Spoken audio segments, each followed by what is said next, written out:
Hi, and welcome to PMQ's Kitchen. Today I'm with John Arena from Las Vegas, Nevada and Metro Pizza, and I am your host, Anna Zimick. Today, what are we going to be making, John? Today we're going to make Sfincione, which is a pan-style pizza that's very popular in Sicily. It's the forerunner of what the Americans call Sicilian pizza. Sounds delicious. So what we did was we did a 3-day fermentation on the dough. Then we take that dough out in the morning, we let it warm up for a couple of hours. And then we stretch it out into the pan. No rolling pins, we use our hands only. Okay? We stretch it out into the pan, we put some sauce on it so that it doesn't dry up, and then we cover it and we let it rise for an additional 2 or 3 hours, depending on the temperature of your room. We're going to bake it twice. Okay? The first bake is just with the sauce on it, and then we're going to let it completely cool down. And after it cools down, we're going to put whatever toppings we want to use on it, on the pizza, and put it back in the oven. The word Sfincione means sponge in Italian. So when you cut into this pizza, the crumb structure is going to have air pockets and holes like a sponge. So Let's put it in the oven. We're going to put it in the oven for about 7 or 8 minutes until it starts to show some color. We're back with our Sfincione bread, and we've been letting it rest for how long, John? We baked it and then we're letting it cool down for at least an hour. Cool down for an hour. We want some of that moisture evaporation. It basically, when you take it out of the oven, it's going to do the same thing that a steak does. When you tint a steak, it rehydrates, but then we want it to dry out again.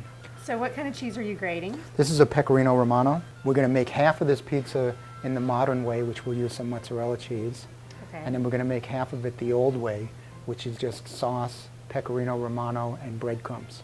Now on this half, we're going to use a standard pizza sauce, which I'm using a California vine-ripened tomato from Stanislaus. We're going to use their pizza sauce base, super dolce, and then we're going to use 7-Eleven, which is a crushed tomato. And then just remember, it's all about balance, so we're not going to overload this pizza with big globs of mozzarella cheese. It's okay for the sauce to come up a little bit on it? Sure, you want to, and we're actually going to spot this with some sauce as well.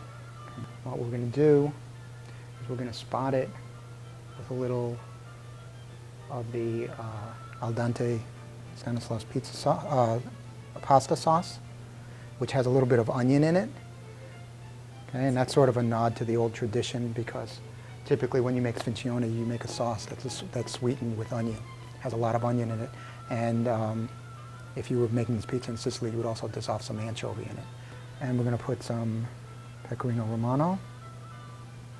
So we've got the mozzarella and the pecorino. Right. And oregano. So we use dried better than fresh? Can you use fresh? You can use fresh. I would use either one. Oregano doesn't lose its characteristics when it's dried, as opposed to, say, fresh basil and dried basil, where dried basil really doesn't taste anything like fresh basil. Right. Now for the other half of this pizza, For the old Sicilian style. So we're going to use the onion, we're going to use a sweet sauce that's made with a lot of onion. and the color difference in the two sauces, I guess, because one's with just primarily tomatoes and one's been cooked a little bit longer. Right, right. Typically, pizza sauce, Neapolitan-style pizza sauce, is not cooked at all.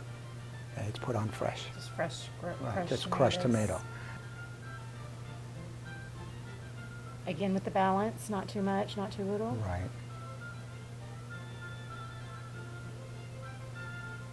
Now, is that a strong cheese or a mild cheese? It is. It's a very pungent cheese. It's a little bit salty. So you want to make you're counterbalancing the sweetness of the tomato and the onion with a little bit of salt. Okay? And then we're going to put some seasoned breadcrumbs on top of it. Now, are these just did we season these, or is this something? They're seasoned with parsley, Romano cheese, granulated garlic, a little bit of salt and pepper. So this side's going to be ooey gooey, and this side's going to just kind of have a good balance of everything. Right, and we're just going to spot it a little bit more. What does the spotting do? It protects the everything that's underneath. It sort of like acts as a heat sink, displaces some of the heat. Okay, and then olive oil. Some olive oil. Just lightly drizzle. Mm-hmm. Just lightly drizzle olive oil. Ready to go. Do you want to put this in the oven?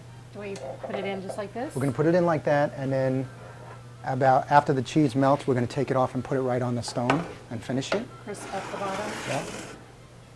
And how long will we need to put this in the oven? It's probably going to take about 7 or 8 minutes. 7 Now, or 8 minutes. remember that we've already pre-cooked that dough for 7 or 8 minutes. So total cooking time is going to be about 20 minutes. Okay. All right, so we've taken it out of the oven and we've taken it out of the pan and put it back in to crisp it up for a little while. Right, we put it back in for maybe 20 seconds. Okay. Just right on the stones to pull that last little bit of moisture out of the bottom of it and really finish it. It's very beautiful. Look at the two different sides. It's almost like having two different dishes here. Now, how did we go from one to the other? They're almost like two separate dishes. Well, you can see that the root is the same. And what happened in the early 1900s when pizza makers started in the United States, most of them were from Naples. But as soon as they started to make some money, they started to hire Sicilians to work in their kitchens. And they, of course, introduced the pizzas that were the pizzas they made in their homes back in Sicily. So this is really, sometimes would be called pizza casalinga, which would be like a housewife's pizza. Okay, so it's a pizza that you would make in your home. Fairly inexpensive ingredients. Right, and typically, breadcrumbs cost less than mozzarella cheese. Yes. Okay, so typically they would make this type of pizza at home, and then once they started to meet each other in the United States, the two culinary worlds collided, and the Sicilians started to use the mozzarella cheeses that were common in Naples. There was a culinary melding, which would never have happened in Italy at that time because those were two very distinct regions that never commingled. Right. So not as small as today's world. Definitely. Right. So all of a sudden you had people who would never have met each other in their home country, living in the same apartment buildings, living on the same streets, and of course doing what people do, trading recipes, trading ideas, Sharing influencing each other, of course. Well, they both look delicious. Now, do we need to let it sit? No, we're ready to go. Time to eat. No, we're ready to go. Time to taste it again. And if we did it right, we should have a really nice sound when we cut. Oh, listen to that. Crispy, and then the soft inside. Okay. Oh, look how beautiful. Look at all the air that's caught in that. Crust is good. I like the crispiness with the soft inside. Okay, so I've tried both pieces, and I have to say I'm more old school than new school, I guess. The old ways sometimes are best. I think so. Here's to happy eating. Y'all have fun trying this one.